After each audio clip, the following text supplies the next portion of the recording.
Yes, sir. You Oh, go ahead. Actually, your hand was up first. I should call you. yeah, if the Democrats go to the nuclear option, pass it 51 49, what do you think the ramifications of that'll be? Well, I think it's going to hurt them even more because there'll be even more of a sense of illegitimacy around this process than you had to this point. And I don't know whether you're busy and productive people, so you probably didn't waste your time watching the healthcare summit today. But John McCain, the one statement he made, he doesn't know anything about healthcare policy, which he demonstrated in the campaign, but he does know about Washington process. And he asked an excoriating question to Obama about the Cornhusker kickback and the Louisiana purchase and the union carve-out, and Obama couldn't answer. And he wouldn't answer because there is no answer.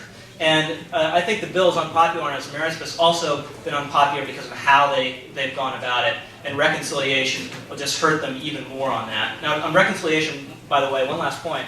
The Senate's not really the ballgame. It's really the House. I think they have a real trouble getting this thing through the House. They basically have 0 votes to spare. They barely got it through months ago when the political environment was much better. So if it goes down, I suspect it'll go down in the House. And the odds, I think, are very strong it does go down.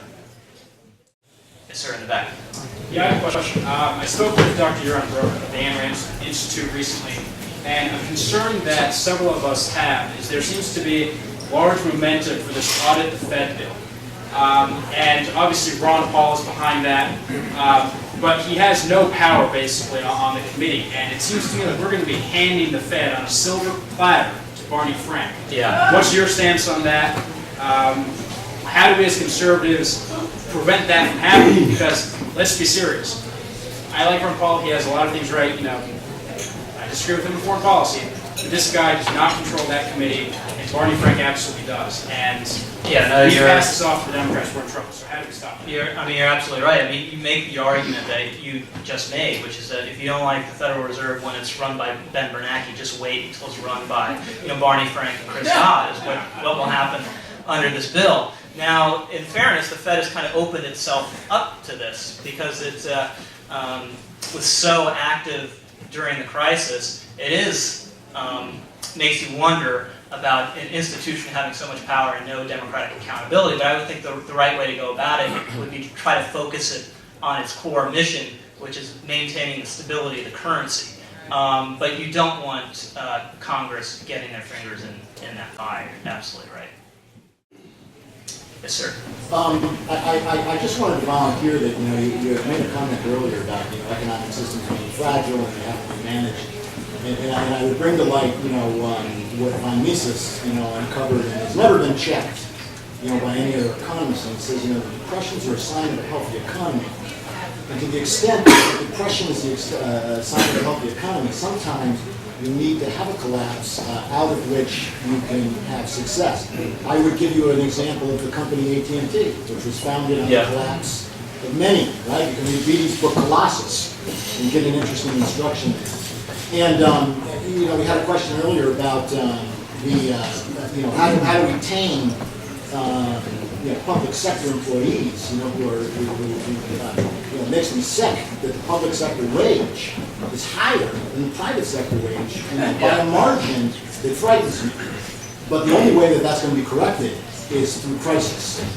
And I love the fact that Obama will stick to his agenda and hurry us along in that direction. Because I'd rather do it now as opposed to do it later.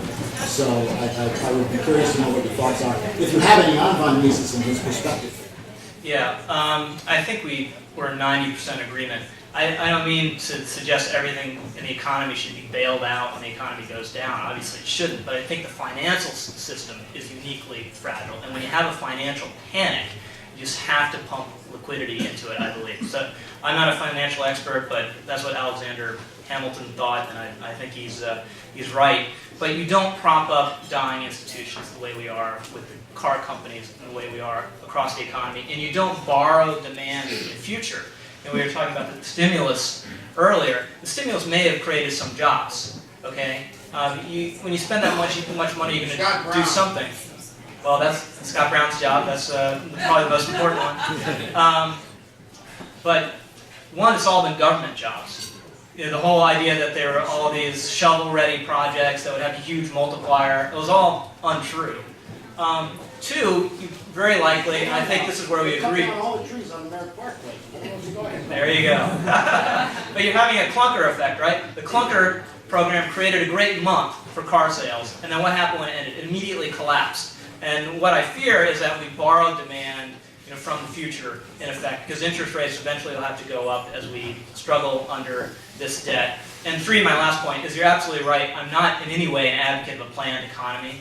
A capitalist economy, a dynamic economy, is a great cauldron of accidents, you know, and free individuals bouncing around. So please do not think I'm in any way. I definitely did not think you were coming. Gotcha. Well, this crowd, I just want to make sure.